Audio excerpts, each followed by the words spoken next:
Welcome, everybody. Thank you for coming. My name is Tim Oakes. I'm the faculty director of the Center for Asian Studies, and we are really pleased to be able to host this event and to have a panel of distinguished experts on this topic, which is a very timely and important topic. What I want to do is, or what we'll do for the format today is we'll hear from each of our three panelists, whom I'll introduce in just a minute. They will offer kind of just an opening brief set of remarks, offering different perspectives on the U.S.-China trade conflict, trade war. I will also then invite each of them to kind of respond to each other's comments after they've made kind of their initial statements. And then we'll open it up to questions and comments and discussion with all of you. All right, so it's a great pleasure. I'm going to introduce the speakers in the order that they will talk. So we'll begin with Keith Maskus. Keith is Arts and Sciences Professor of Distinction in Economics and former Associate Dean for the Social Sciences here at CU Boulder. He's also former Chair of the Department of Economics. He has been a lead economist in the Development Research Group at the World Bank, also a research fellow at the Peterson Institute for International Economics, and a fellow at the Kiel Institute for World Economics, as well as an adjunct professor at the University of Adelaide, among quite a few other positions and associations and affiliations that I could mention, one of which I think is going to be quite relevant to today's discussion, but I'll let him share those details with you directly. It's great to have Keith with us. Robert McNown, immediately to my left, is Professor Emeritus at the Department of Economics. Robert has held numerous international affiliations and positions, including former Director of the International Affairs Program here at CU Boulder. He has held multiple Fulbright Fellowships in Nepal, Vietnam, and other places. Malaysia? Can't remember. Malaysia as well, thank you. And he has had visiting positions in Beijing and in Sydney, I think, and then among other places as well. So Robert brings a wealth of international economics experience to us tonight. And then finally, Karen Gurewitz is the president of World Trade Center Denver. Karen is a CU Boulder alum in international economics. She has recently served as the Director of Communications for the Colorado Department of Regulatory Agencies and Director of Board Relations for the State Board of Education. She has a long history of international experience in her career, including serving as the Chief of Protocol for the Colorado International Trade Office. There's a fourth person who we were hoping would be on the panel this evening, and he has had to cancel due to illness, unfortunately. That was Scott Larson, who is Senior Vice President and Legal and General Counsel at Terumo BCT. Terumo BCT is a global medical device manufacturer that, based in Lakewood, Colorado, that provides blood and cellular technologies, services, and solutions to blood centers, hospitals, biotech and cell processing organizations, and researchers. With its global headquarters here in Colorado, Terumo BCT operates manufacturing facilities in the U.S., China, India, Japan, and Northern Ireland, and serves customers in more than 120 countries and territories. It's a subsidiary of Terumo Corporation, a publicly traded company based in Tokyo in Japan. And the reason I have gone ahead and introduced Scott in his absence is that he did send some comments along, which Karen has graciously agreed to read to us in his absence. So we will hear from Scott as well, even though he wasn't able to join us. So with that, I'll turn it over. We'll begin with Keith Maskus, and take it away. Before I start, a couple of things. Three things, actually. One is I'm fighting a head cold here, so I'll try to project as much as I can. Second, I'm really incredibly grateful and surprised, actually. There's so many people here this evening. International trade has not been such a sexy topic since, the last time I can remember was in 1993. Right before NAFTA. We had a big debate and filled the Glenn Miller Ballroom. about whether NAFTA was going to be a good idea. Everybody remember NAFTA? That's now apparently going to be gone and replaced with something that's exactly like NAFTA, but a little bit different.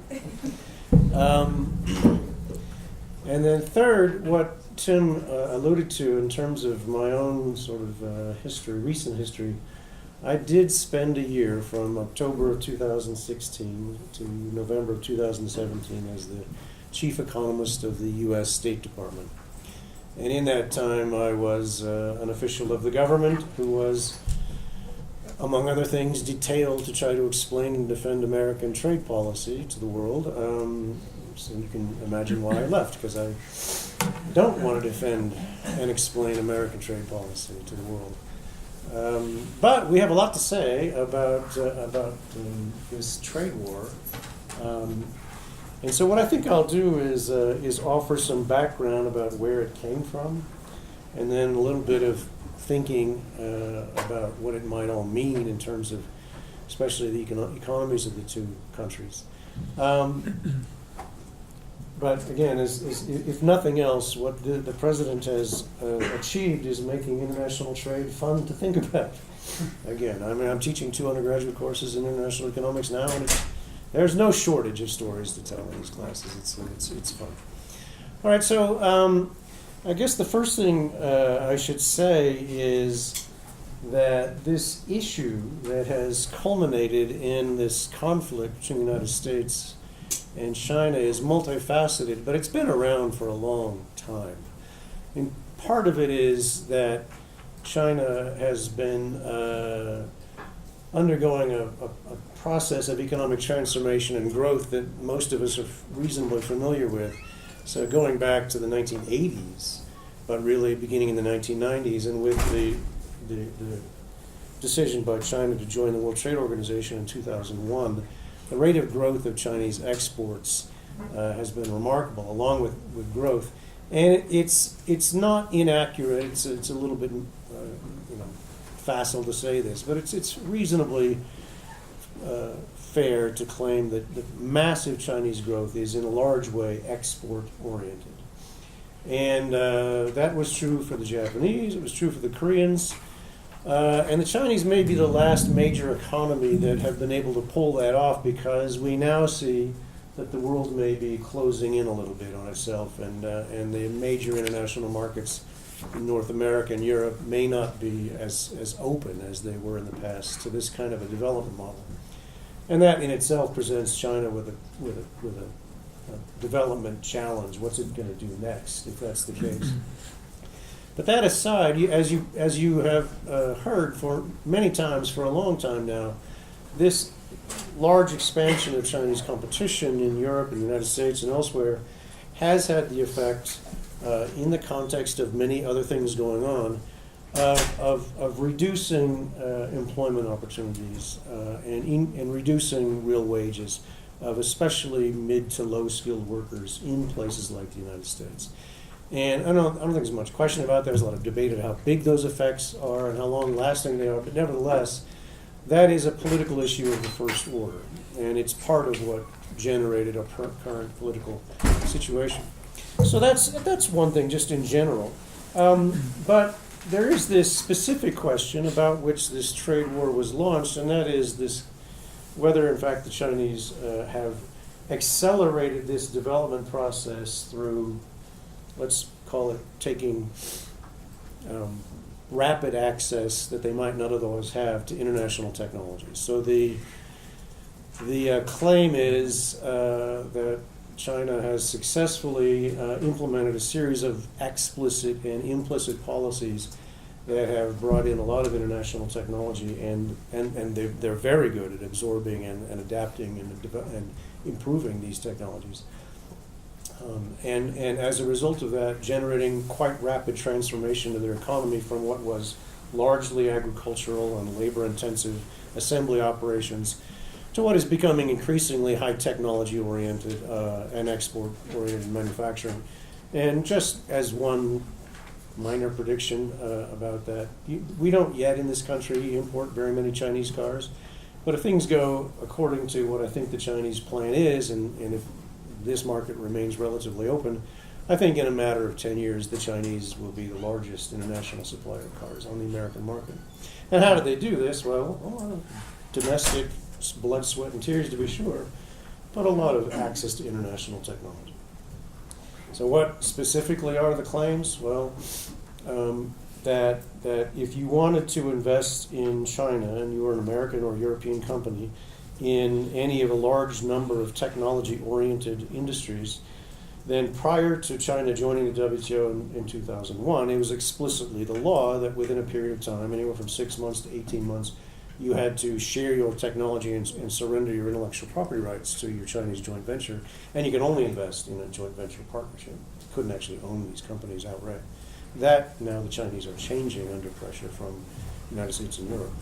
When they joined the WTO, a lot of those sort of legislative policies went away, but there's still a fair amount of implicit direction of these policies in Beijing. That's one thing. Another thing is it is difficult to invest in China in particular areas without, in fact, agreeing to surrender some technological orientation. There are limits on what international companies can do in terms of competing in China with other Chinese companies that are pretty extreme, and on and on. We can go on with this, but the sort of last straw, if that's the right way to put it, that pushed many people, not just the Trump administration, to a more confrontational attitude was the publication in 2015 of a Chinese planning document called China 2025. You may have heard about this. It's available widely online, so no worries if you haven't read it. It is a planning document. What it says is that by 2025, China expects to be the global leader, by which they mean having the biggest international market share in 10 major advanced technologies, all of which are technologies the United States expects to be leading the world in. So anything from robotics and artificial intelligence and driverless cars to lots of medical technologies to commercial aircraft. So that's a challenge of the first order as far as American technologists are concerned. And, you know, that challenge always raises the issue. What do you do about it? Well, this issue has been building for a long time. And I don't want to spend too much time on history, but I'll just tell you, what was the Obama approach to this question? Well, essentially two things, and I said this to my class yesterday. The carrot first was to negotiate something you may have heard of, the Trans-Pacific Partnership, or TPP.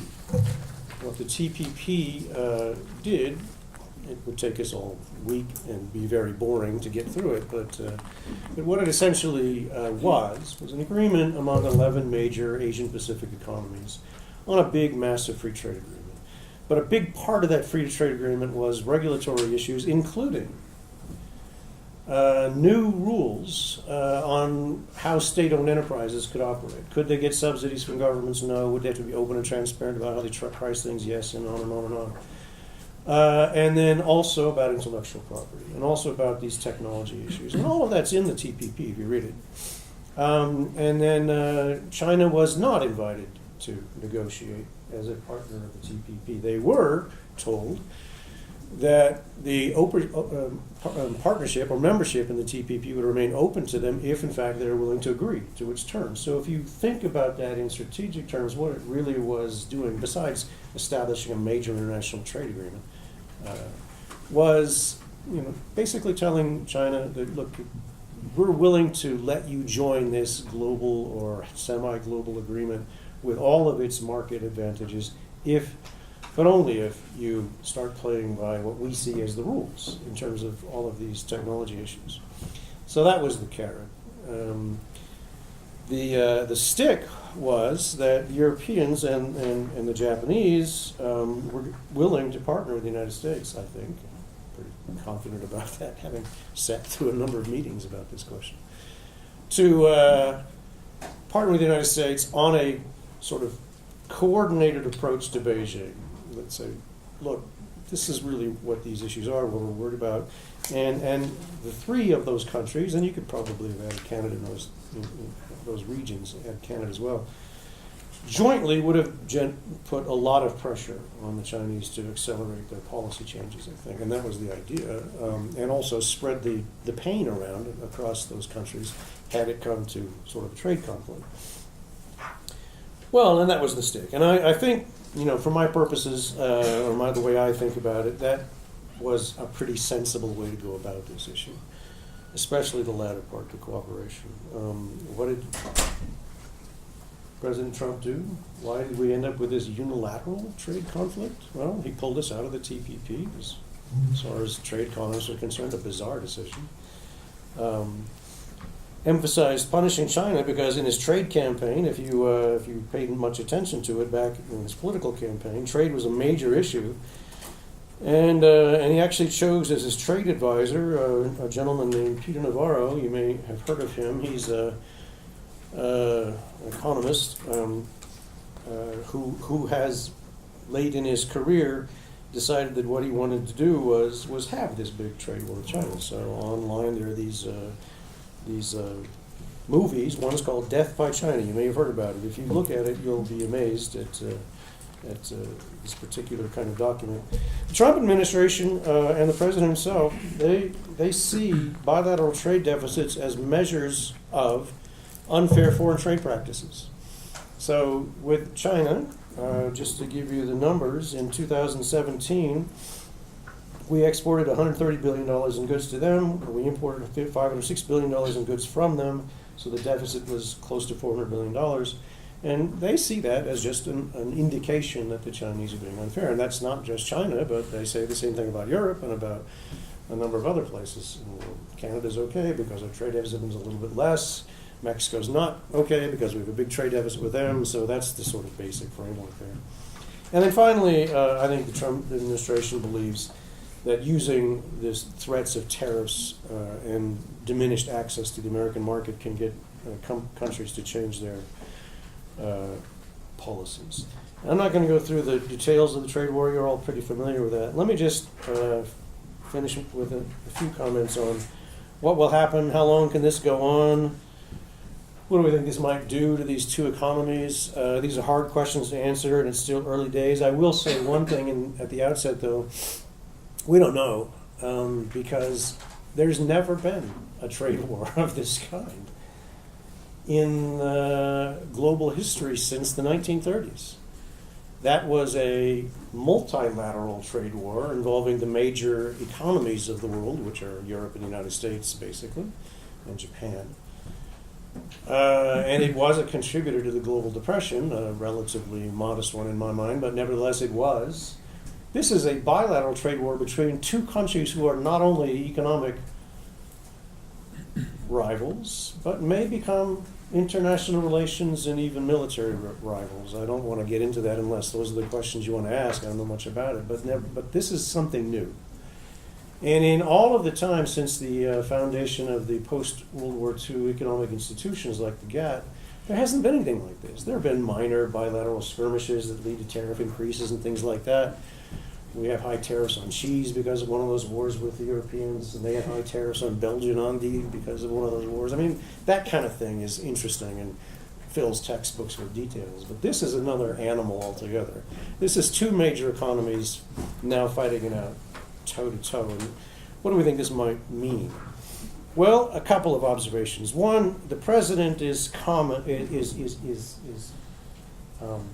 fond of claiming that the United States has the upper hand here because we import a lot more from China and therefore can raise tariffs on a lot more goods than they import from us, and they don't have as many commodities that they can raise tariffs for.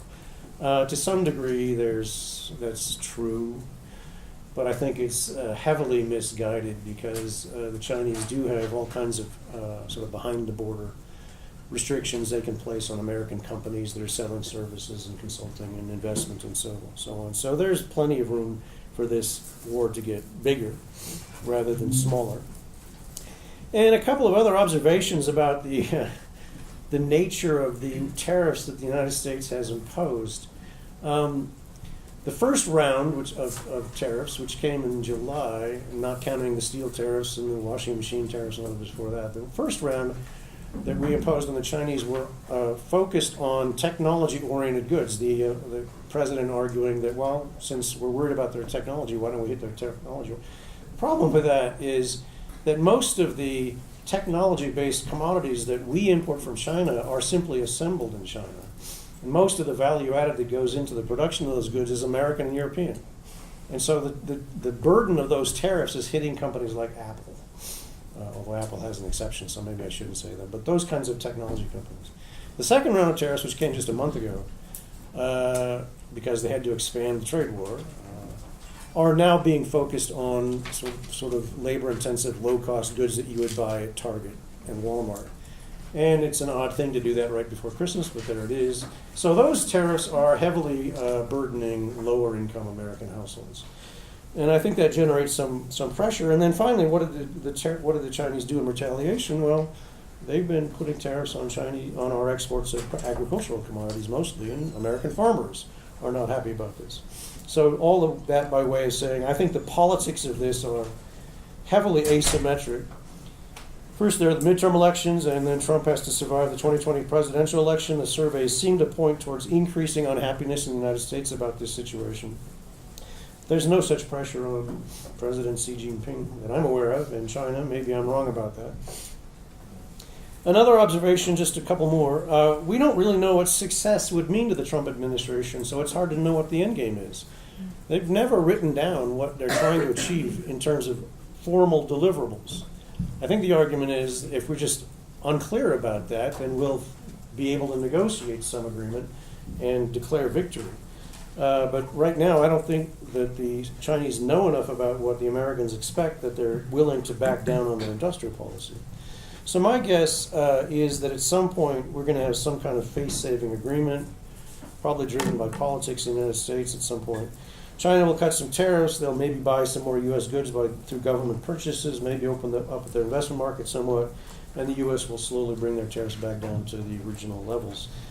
But that's only a guess. I don't know. Are these things having an economic effects? Yes, they are.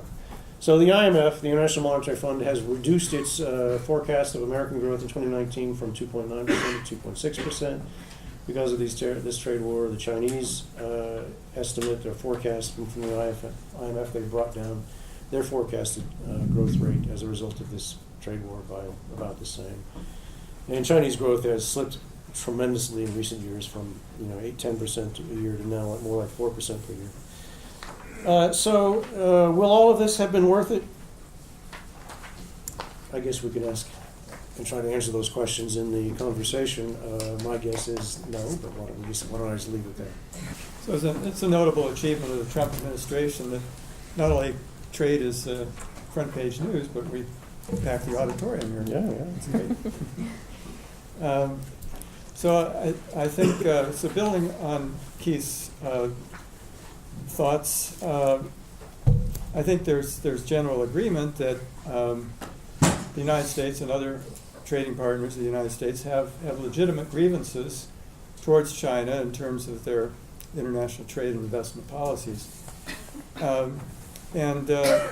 So I'll take that as a point of departure.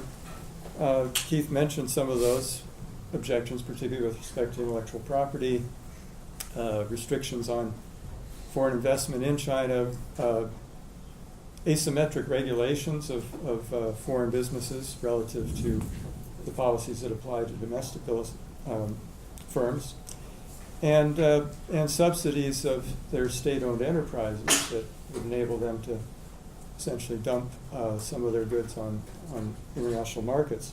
And these are legitimate concerns of the United States and other trading partners with China. But that doesn't necessarily mean that we need to turn to the tariff weapon to try to influence China or try to resolve some of these areas of disagreement. We've chosen a weapon that is shooting ourselves in the foot as well as causing discomfort to China. And there are more cooperative, more diplomatic approaches that we could take. And basically, I want to take that as the theme of my opening remarks, and that is why don't we look for some alternatives for trying to influence Chinese policies and deal with these grievances that have been identified.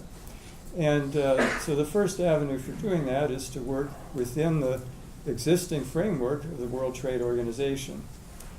Now, the Trump administration is not too happy doing that. They seem to prefer bilateral international relations, bilateral negotiations, as we've seen. I mean, even in the case of NAFTA, renegotiating that was, well, we'll carve out an agreement with Mexico and then we'll deal with Canada. And I guess the United States has a great deal of clout on these one-on-one negotiations, and that may be one reason why the Trump administration prefers that strategy.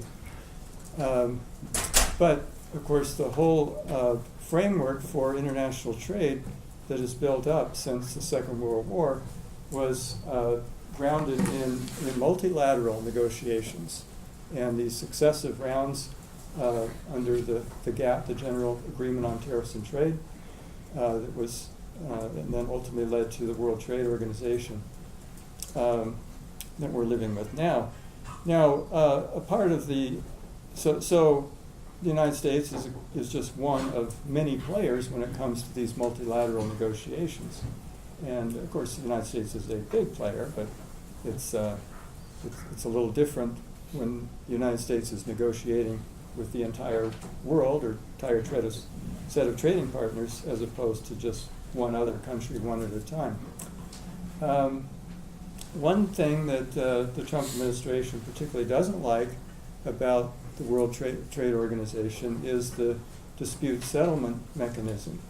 So if one country believes that another country is violating some of the rules of trade under the World Trade Organization, rules that we all agreed to, all members of the WTO agreed to, then they can bring a grievance to a panel, a dispute resolution panel of the WTO, and that panel would make a ruling, and then there is an appellate body as well.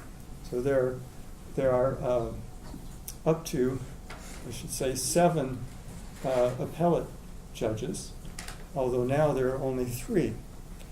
And that's because the United States refuses to approve any replacements for the appellate judges whose terms have expired.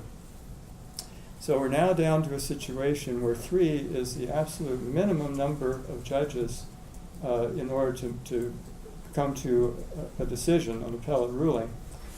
And if one of those members, for one reason or another, needs to be recused, let's say for a conflict of interest or whatever, then the appellate body cannot rule, cannot meet, and the whole dispute settlement mechanism would break down.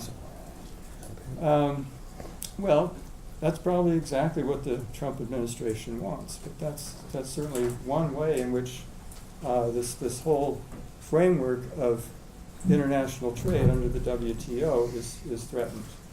If there's no mechanism for resolving these disputes, then countries may feel they can get away with violating some of the rules of the WTO. And of course, nowadays, the United States is in clear violation of a number of these WTO rules with discriminatory tariffs and so on. So one reason the Trump administration doesn't like this dispute settlement mechanism is it's a threat to our sovereignty. And this came up also in the negotiations with Canada. Canada wanted to maintain the dispute settlement mechanism that existed under NAFTA, in which there would be judges from the 3 countries serving as judges in these disputes. And Trump said, no, if there's a dispute involving a U.S. company, then it's U.S. courts that should be resolving that matter. Well, that was one principle on which the United States gave way, and so we still do have that dispute settlement mechanism in the USMCA, our new name for NAFTA. So what is this threat to sovereignty, though, that the Trump administration is concerned about? The idea is, well, they put it in various ways, but basically it's that it's not U.S. judges who are in charge here. That even though it turns out that the United States has always had at least one of its own citizens on these appellate bodies. Well, the only country that you can say that for. So has the United States sort of lost out with some of these dispute settlement mechanism rulings? The answer is no. So take an example that's fairly close to home in terms of tonight's focus on China. In 2013, China essentially imposed an embargo on the exports of rare earth minerals, which are crucial ingredients to some of our high-tech products. And that was threatening to just cripple the United States tech industries around the world, giving, of course, the Chinese producers a tremendous edge because they would have access to these rare earths. And so the United States brought this as a complaint to the WTO. And the WTO ruled in the U.S. favor. China backed off and then began again to export these rare earth metals. So that's just one example. Under the Obama administration, they brought 26 complaints to the WTO, and every complaint that went through the dispute settlement resolution process was ruled in the favor of the United States. So it doesn't seem that we come off too badly in terms of how this all works out. So that would be our first avenue for dealing with these grievances of China. Now, of course, some of the grievances are subtle and may not be directly covered by WTO rules. Some of them will, some of them won't. But and I'll come back to some alternatives. But or maybe that means that some of the principles of the World Trade Organization need to be revised and reformed. But of course, we're not going to be in a position of doing that if we're essentially withdrawing any interest in supporting the WTO. Now, China has a considerable interest in using the WTO as a body for settling these disputes, because it was certainly China's accession to the WTO that really accelerated its economic growth, the expansion of exports, as Keith mentioned, that was a tremendous boost to China's prosperity. And so China doesn't want to kill off the goose that laid the golden egg for them. China would like, as best they can, to preserve that institution that has done so much for their prosperity. And so it's, I think the sensible thing for us to do, us being the United States and our trading partners, is to essentially work within the World Trade Organization and recognizing that China maybe in some sense has the most to gain by the preservation of that institution. In its accession to the WTO, China agreed that the rights of foreign investors would not be conditioned on performance requirements such as sharing intellectual property. So one of our main grievances is apparently against a principle that China said they weren't going to do, a policy they weren't going to pursue. Again, this is all within the WTO framework that we might be able to be more successful in dealing with some of these problems.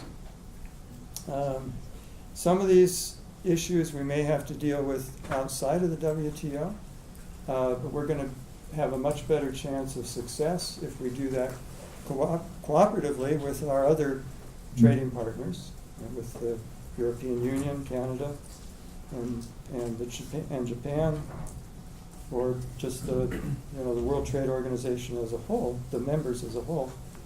Of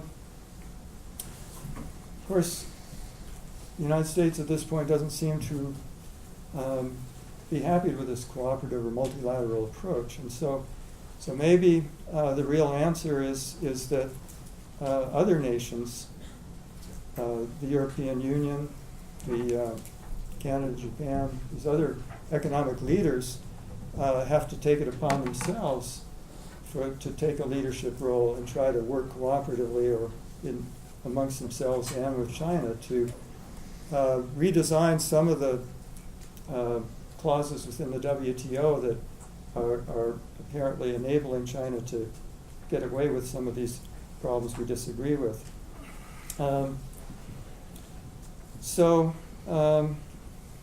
I don't know, a question I think for later discussion is this just sort of a pipe dream? That is there any chance that the United States or the United States together with the trading partners could back off from this really aggressive and self-destructive approach of a tariff war and adopt a more diplomatic approach?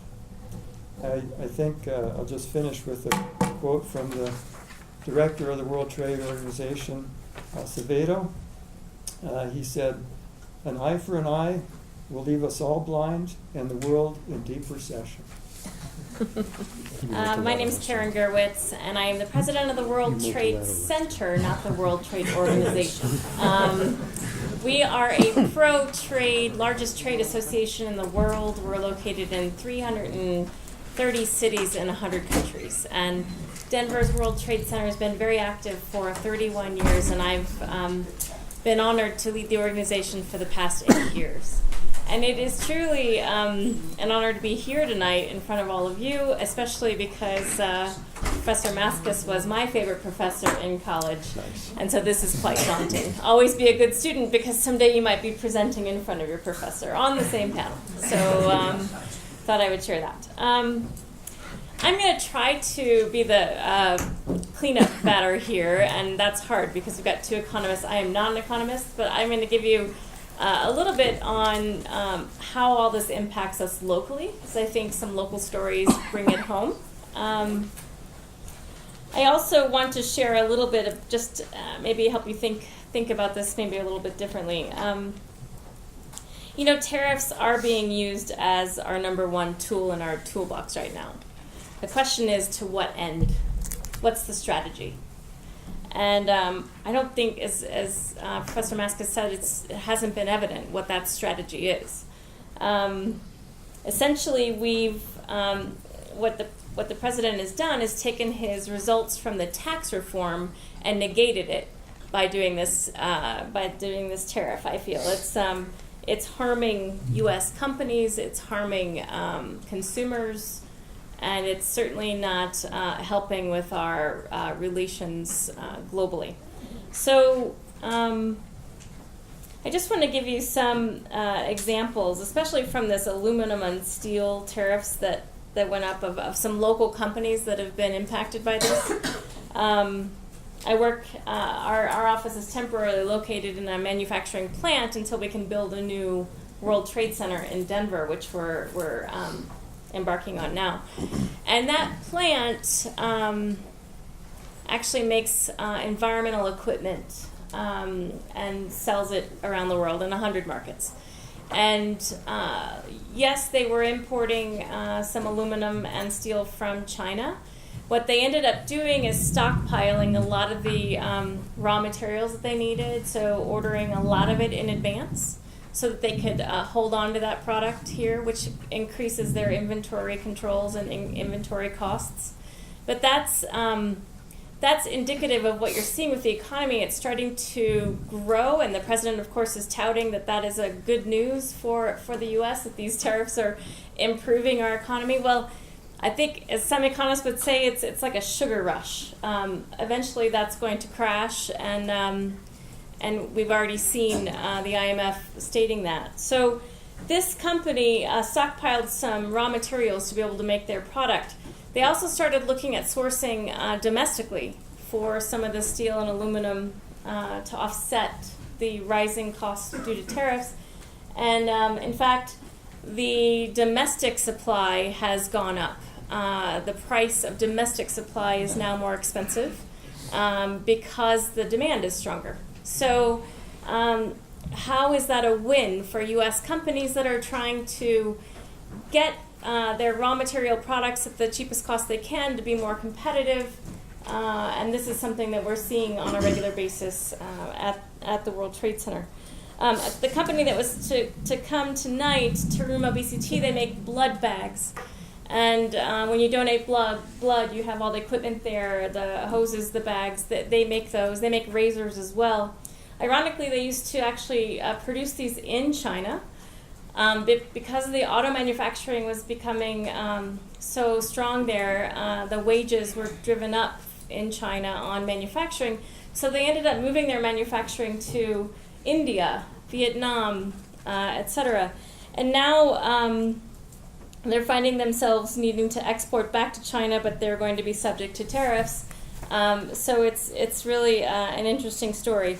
They've also had some non-tariff barriers from their FDA in China, causing them to have more delays of entering their blood bags into China. So really the result of tariffs and the result of a trade war with China, just for this medical device company that basically does business in, I want to say, he's got a stat here, 100, they've got, just a second, sorry, I can't remember where it was, but they're doing business all over the world. It's a Japanese-owned firm, and they are struggling to get their products to those that are most needing the products around the world. So we are seeing direct impacts of tariffs, but we're also seeing direct impacts of the threat of tariffs. So when you have we have a Canadian company in our mix that also is in the environmental equipment world, supplying most of their pumps to Pemex in Mexico, which is an oil energy firm.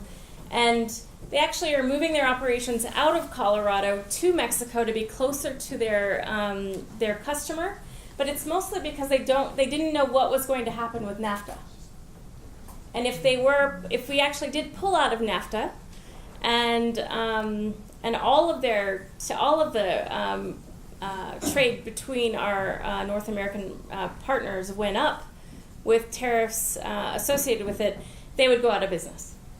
So it was their intention to beat that political risk, because actually the U.S. is probably the most politically risk country right now with all of this going on, not knowing really what's happening from day to day, or what tariffs are going to be lifted or what tariffs are going to be imposed. The U.S. is becoming much more politically risky, which means investment into our country is dropping, because the single most important thing for investment is to have a politically sound, stable economy, one with very little risk. That's what investors are looking at. So this is not only impacting, people might think it's pennies on the dollar that we won't even notice. Tariffs are so small, we're talking small percentages.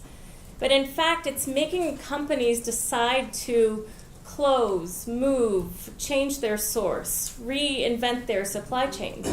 And these are not simple decisions for companies to make. They are requiring companies to really disrupt their entire flow of commerce. And so it is significant and worrisome for all of us. So tariffs. I want to go back to tariffs. Why are we using tariffs as our number one tool in our toolbox? My answer to that would be to just get attention. We're using it to get the attention of our allies who are strong trading partners to come to the table and start to wheel and deal with us. That's what I think we're doing, and I'm not so sure that it's necessarily going to help with our relations with or trade with China. It's certainly hurting. I also think the premise of the fact that our trade deficit is so strong with China, even in Colorado alone, we import $2.17 billion from China in goods. We sell only $586 million. So what that says is that our trade deficit with China, at least with goods, is quite significant. So by raising tariffs for both sides, are we helping that? Doesn't necessarily help the trade deficit. As a matter of fact, it's probably going to hurt it. And yet that's the premise for doing it. And so what's hard for me is why we would take the one tool in the toolbox that might actually hinder what we're trying to get to. So that goes back to Professor Maskus's point of what's our strategy? What's our end game? It's really not evident.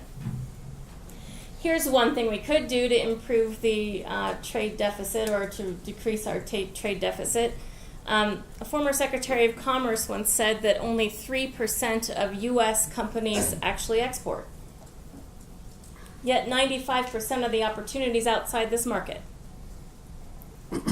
So what does that mean? We're relying on our domestic market for most of our success and most of our economic gain. And here's another stat he said. Out of the 3% that are exporting, 60% of those are exporting to one market. And that's likely Canada. So this insular thinking, this thinking that we are going to be able to rely on our domestic market for all of our success, is what is creating our trade deficits in the world. If we were exporting more, if we were taking advantage of the world stage, we'd be able to turn these numbers around. We talked a little bit earlier about a carrot versus stick approach. Tariffs are definitely a stick approach to trying to solve our issues here. Let's say trade deficit wasn't the problem. It's just what we're using as an excuse. Let's say it was in fact something else. It's unfair trade practices, which we also read about a lot in the paper. We all would like to see fair trade practices.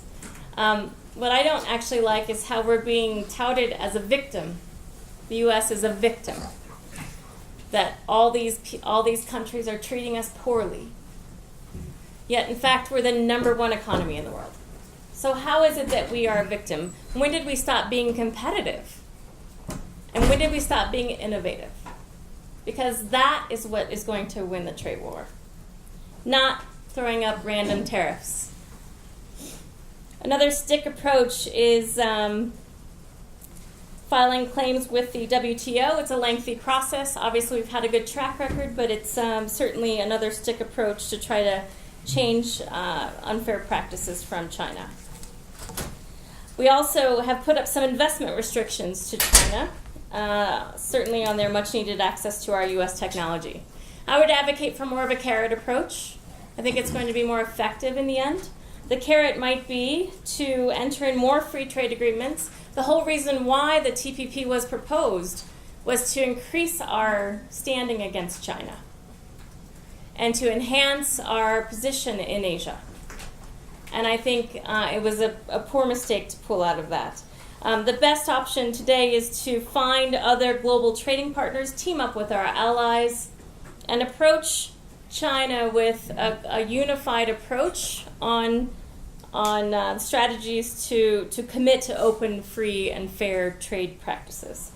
So, such as open trade investment regimes, strong intellectual property rights and enforcement, and legal recourse mechanisms.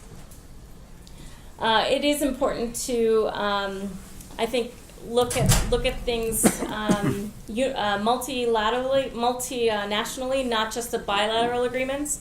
The more countries we bring into one agreement, the more leverage we have to actually change behavior. What TPP was going to do was raise standards across the whole trade agreement. So Vietnam and Malaysia were going to have to raise their labor standards. They were going to have to raise their environmental standards. So the only reason that actually occurs is when you have multilateral agreement where you can actually promise open access to a larger market. When you take that away and you only work on bilateral agreements, then that leverage goes away.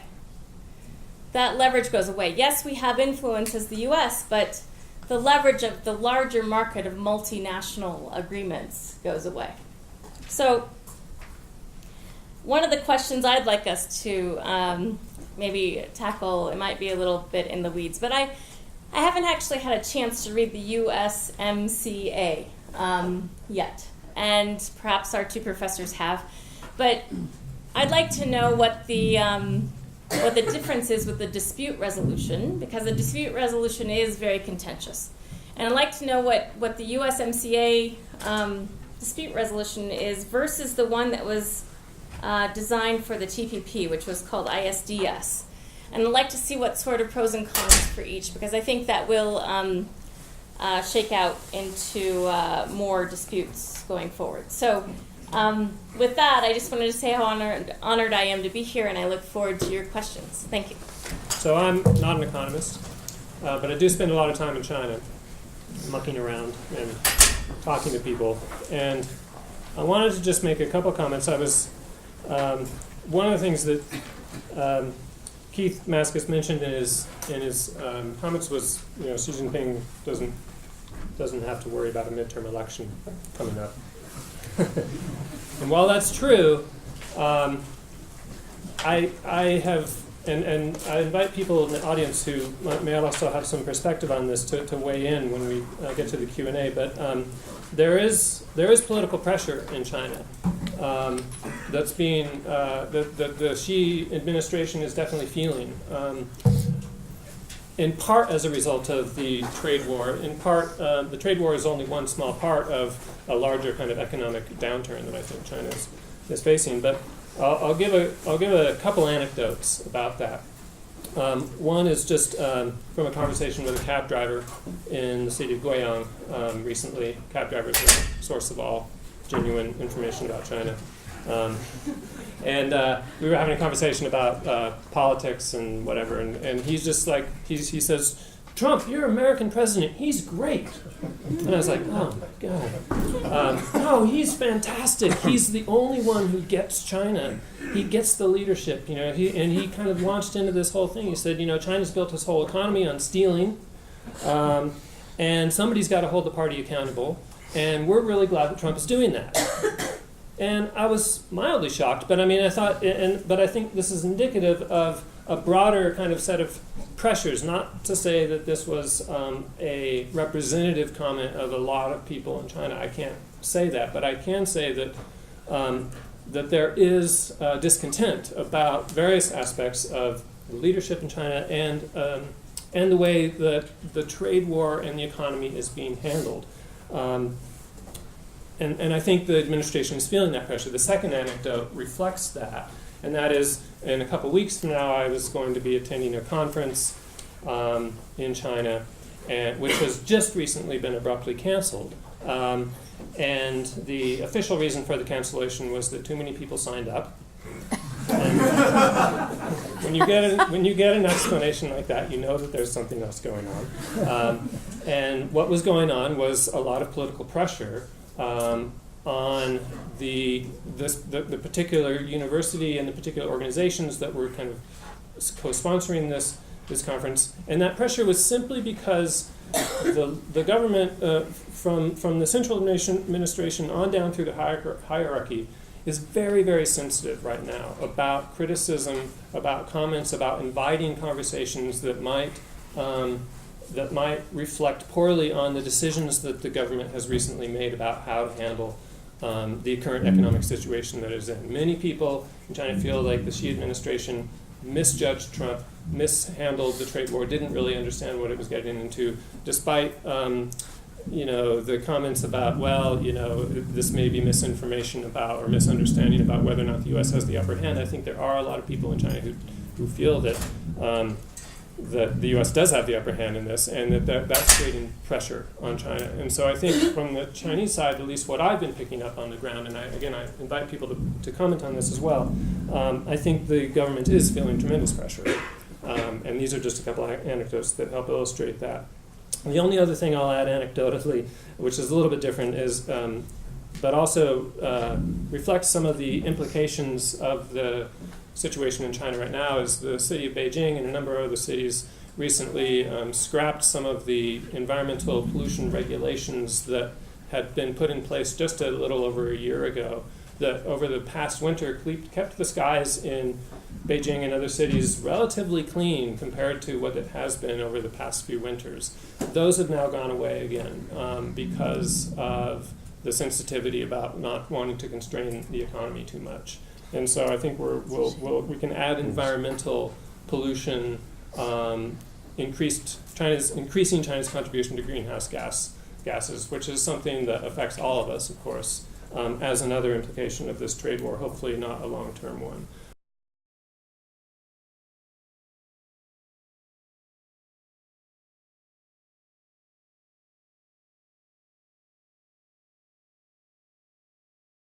Yes, I think it was a big mistake to pull out of TPP. And actually, I thought the trading partners that we would have had and the reduction in tariffs that would have created more increase of trade between us would have made China want to be part of it and possibly change their behaviors to become part of it. As we heard, there were some caveats that they had to change their actions to be able to be part of it. I think it would have been the envy of Asia, honestly, if we had done that.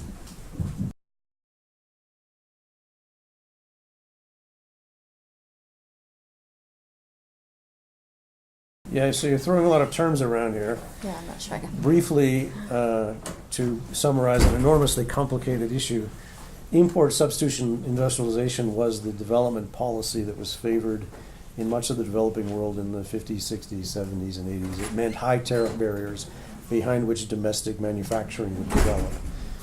And it's been uniformly a failure with a few exceptions. I think China might be the big exception, in fact, because a lot of the industrialization there behind relatively restrictive trade barriers kind of worked because two things. One is massive domestic market, and along with all of the endowments that suggests. And then there was an open export market for them to sell this stuff into. Is the Trump administration policy doing it? I don't see the Americans as in any sort of need to use trade policy to build our industry. It's all about innovation. That's what we need to be doing, is investing in R&D and making our education system work better. That's getting far afield. And these tariffs on steel and aluminum are going to generate far more job losses in manufacturing than they generate job gains. So I don't see it that way, and I don't think the Trump people see it that way either. They do talk about employment growth and wage growth in the United States from these tariffs, and in the steel and aluminum industries that'll probably be true for a while, and I don't think so generally, and probably not in the long run. I was going to say one other thing about the one other thing I want to say about this is, why are manufacturing jobs coming back to the United States? It's not this. It's that the agglomeration effects have made the distribution of networks around countries less attractive than was the case 10 years ago. And the increasing wages, real wages, in places like China and Vietnam are making it more costly to produce in those places. Mm-hmm. And where would you transfer your networks? Well, you have to find other places that with low wages that also offer appropriate infrastructure, and they're not too far away from markets, and it's all worth doing it. There aren't many other places like that right now. And the last thing I'll say about it, sorry I'm going on too long here, is there's a big emerging impact of artificial intelligence on where firms locate, which is to say, the more firms roboticize in manufacturing, the less low-wage advantages in developing countries matter. And that's going on in a very big way now, and it's probably the biggest issue that developing countries should be worried about going forward.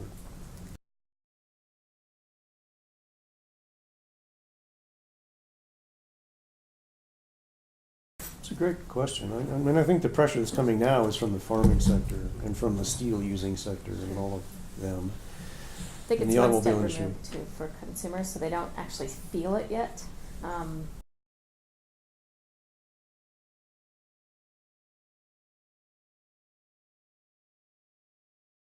So that's a great question. I mean, there's a period of time, it could be many months, a couple of years, during which retailers might try to eat these tariffs by raising their costs, only their prices only a little bit, and then absorbing larger losses in doing that.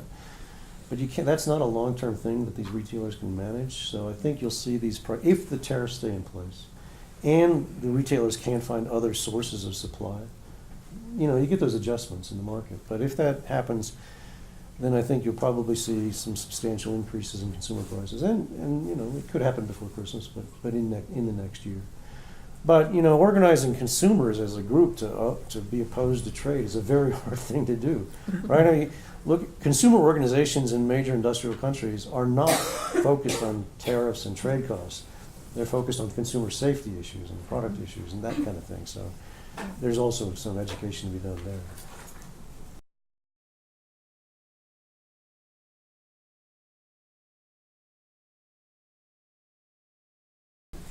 One possibility is that the damage to the U.S. economy is not horrendous, because we are relatively self-contained.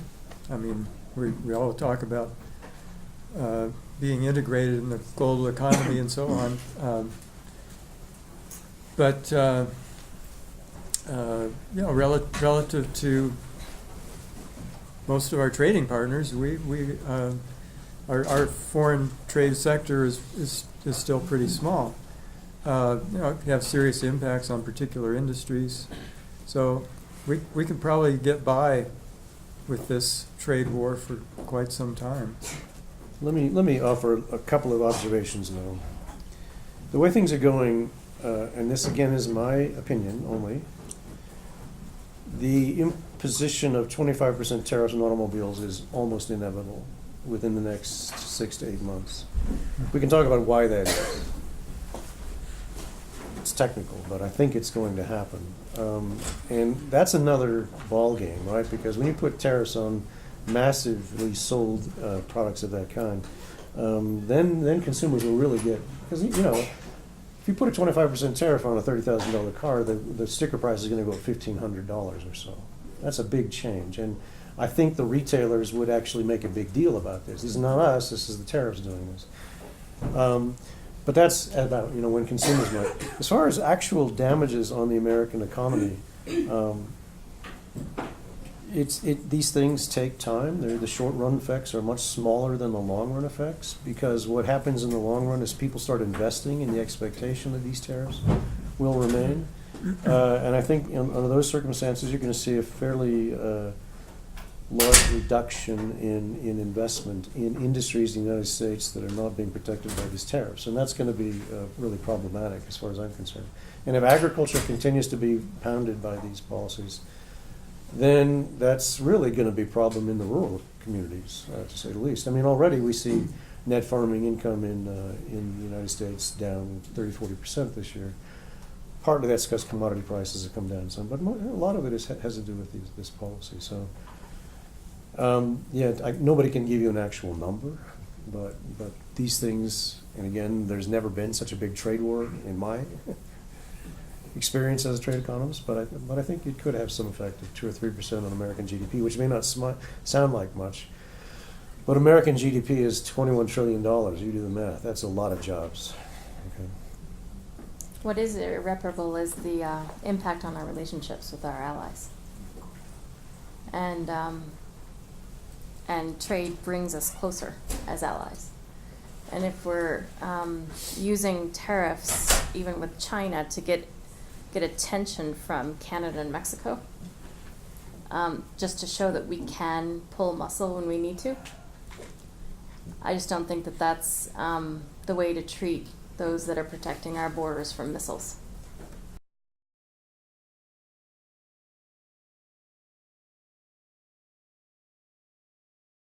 Thank you, Tom. No, I don't. I think they don't know the answer to that question themselves. Because the goal they're after is an elusive one. It's not, let's change this policy and call it a day.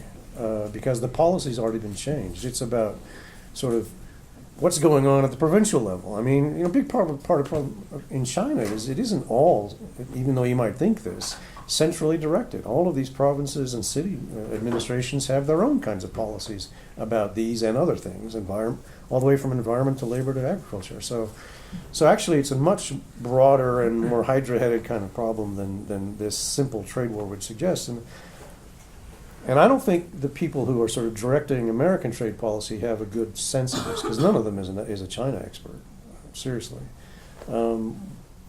So that there is no document that I'm aware of, public or private, that says this is what we are looking for specifically, because I don't think they've articulated that to themselves. My own view is that this is all about the Trump administration making some noises to get some political points, and they might hold that off on that for a long time, as long as it's advantageous to do that domestically in political terms. I think you might see this continuing. But is there a point at which the two sides could agree, okay, we're there, we've achieved it? I don't know what it is. I don't think they know what it is. Doesn't stop them from claiming victory.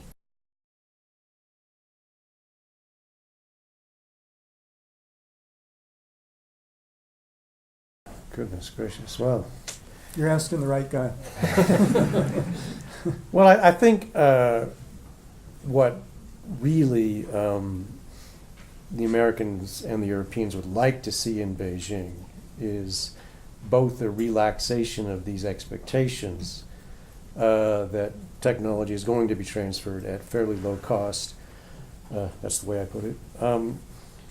But that means much more. It's about enforcement and ending selective enforcement. I mean, it's fairly straightforward to get your patent enforced in Beijing and Shanghai. If you're a Chinese company, it's much more costly and less likely to be enforced if you're a foreign company. So there are all of those kinds of questions. The Chinese laws on the books are not that different from American laws on the books. The difference is in first, enforcement, and second, what are the sort of ancillary kinds of environmental issues or economic environmental issues that push those kinds of trades.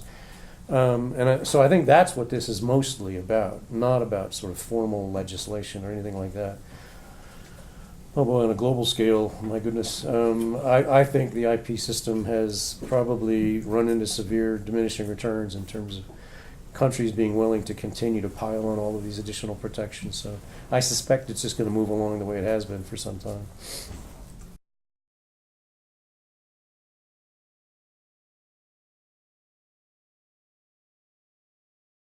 Well, this is part of the problem that Robert was alluding to before. There is no WTO rule on that particular question.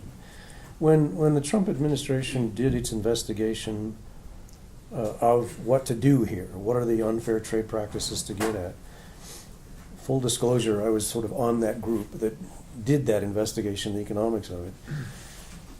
There are, 4 broad areas which came out to some 25 different issues. And the first thing that group did was decide how many of these things are actually issues that the WTO has rules about. And they hived off the 4 or 5 things that the WTO has rules about, and they went and filed a WTO case. The rest, at best, it's a gray area as whether you can use the WTO to try to discipline those things. And patent enforcement isn't one of them. We had a case with China through the WTO on their enforcement of copyrights and lost it. So that wasn't going to work. So what really has to happen to get some change is that, I think, my view, this is not an American official government view, but my view, is that the big international companies, European, Japanese, American, that are operating in China have to make a credible threat that says, we're not going to be here any longer if you don't enforce our rights as well as you're enforcing domestic rights. That's really the only way they're going to get much change, I think. Can you expand on that a little bit, just in terms of the issue of of market access versus integrity of intellectual property or something like that as conflicting goals that companies like Google, for example, might feel that they are facing. Yeah, so one of China. the biggest reasons why this action has never happened before is because under most American trade law and the WTO system, you actually have to have a complainant that's suffering damages, which is to say you have to have some companies coming to the American government saying, we want you to do something here because we're losing business. And these companies have never been willing to do that because there's a big threat hanging over their heads, which is losing access to the Chinese market if they do that. So just to put this into perspective, at the public hearings on this investigation into Chinese unfair trade practices in Washington, there were several hundred submissions that came in, almost none from private companies who operate in China. Because they didn't want their name on any document that was going to be made public like this. True. So that's a structural problem of the first order when you think about it.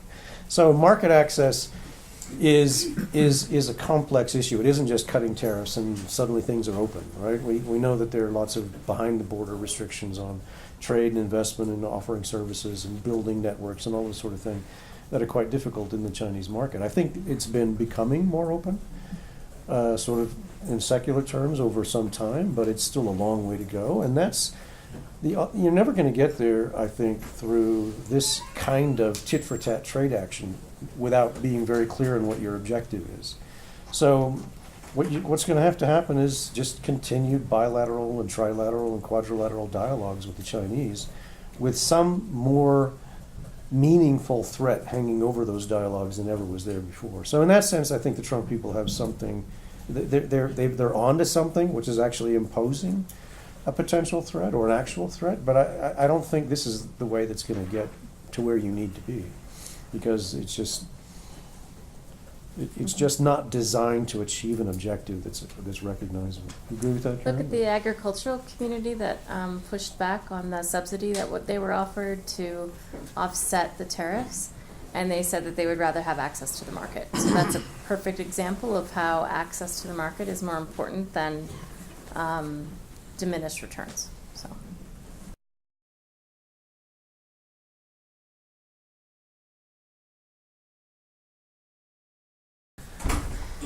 Well, so part of the trade war that nobody's commented on yet is related to that, which is that it has become next to impossible here and in the European community for Chinese technology companies and state-owned enterprises who are looking to buy startup technology companies here.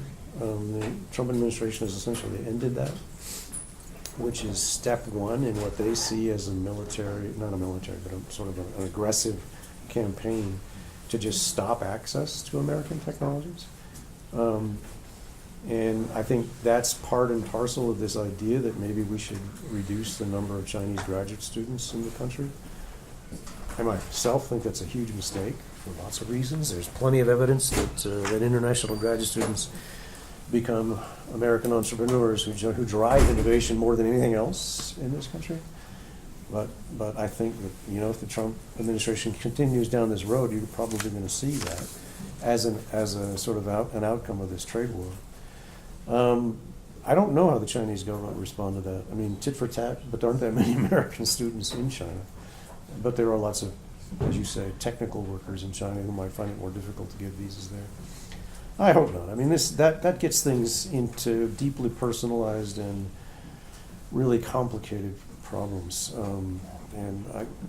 But as things are going now, that might very well be the outcome. One of the outcomes we see.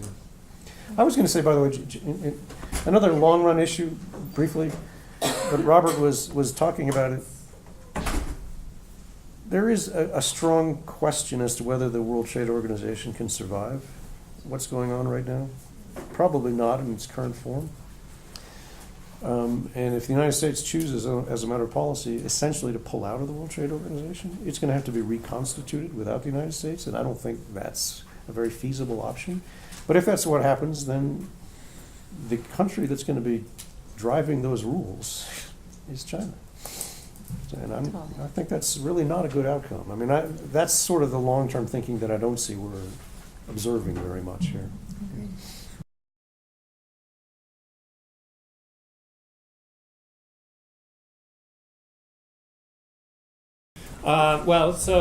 You always have to begin with a disclaimer that academics are terrible at predicting any kind of future in China. But having said that, I would say it's a very different kind of situation now, and it's a very different kind of pressure. And I don't think it has any similarity in that, towards that kind of crackdown. And the crackdown is, related to other things that the Xi administration has been involved in, the anti-corruption campaign that they've been involved in, and other related things that are not a direct outcome of the economic situation by any means. So I think the current economic situation is only one small part of a broader set of issues that I think are not going to have the kind of immediate or impact that something like led to something like Tim. Can I enter into this as well? Absolutely. So more in the way of a question, but whenever I hear about civil disturbances in China, I'm always amazed. It's like there are literally hundreds of these things going on a daily basis, right? So there's a little trade war. Well, that's another reason to get agitated. I think most of the civil disturbances are probably due to something closer to home. But it is true that China's economy is weakening if we measure it by economic growth. But I think that's to be expected. When China was growing at 9-10% a year, that was certainly not sustainable. And economic experts were saying China is overheating, it's got to moderate its growth. Well, now it's moderating its growth, and people are panicking and saying, oh, now China's not growing rapidly enough to serve their people. So I'm not sure that the overall data are suggesting that the trade war is having a severe impact on the Chinese economy or their perception of it. And I guess my further question to you, Tim, would be if there really was serious opposition to the economic policies of this regime, what would be the mechanism by which that would be expressed? Or how could that really come to have any influence on the policies? Yeah, that's a great question. That's and I don't have a good answer to that question.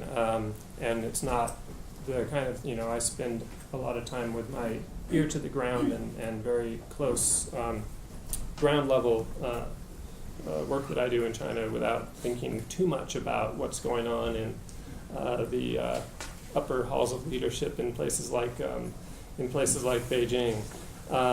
But Xi Jinping has been very effective in reducing the avenues through which opposition to his administration can effectively build within the administration, which has happened in the past, right? That you typically have the Chinese government is a very multifaceted institution with many different parts to it, and opposition factions, and pieces can grow within those. And Xi Jinping has been very effective at consolidating power, so there aren't a lot of those avenues.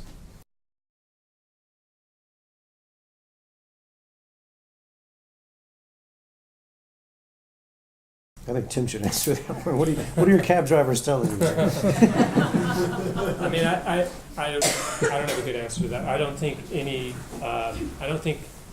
potential military conflict or related types of tension, if that comes, it's not going to be the trade war that brings that about.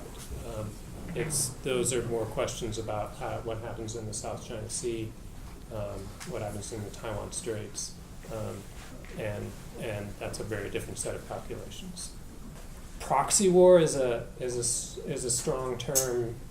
We've got a history of that coming out of other kinds of contexts.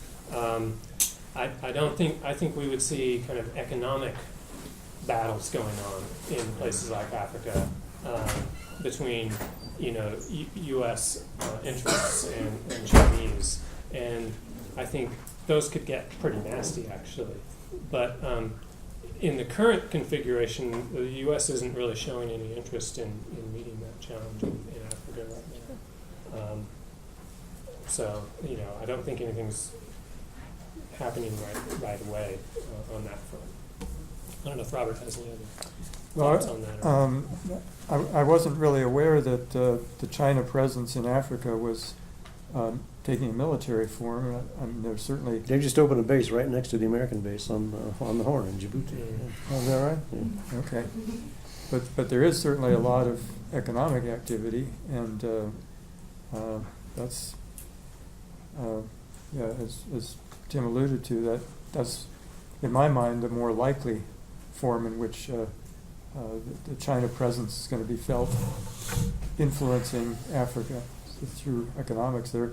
I guess there are a good number of African countries now that have been accepting loans on rather favorable terms, at least favorable until they can't pay them back, and then it becomes costly to them that they have to sacrifice some of their resources, some of their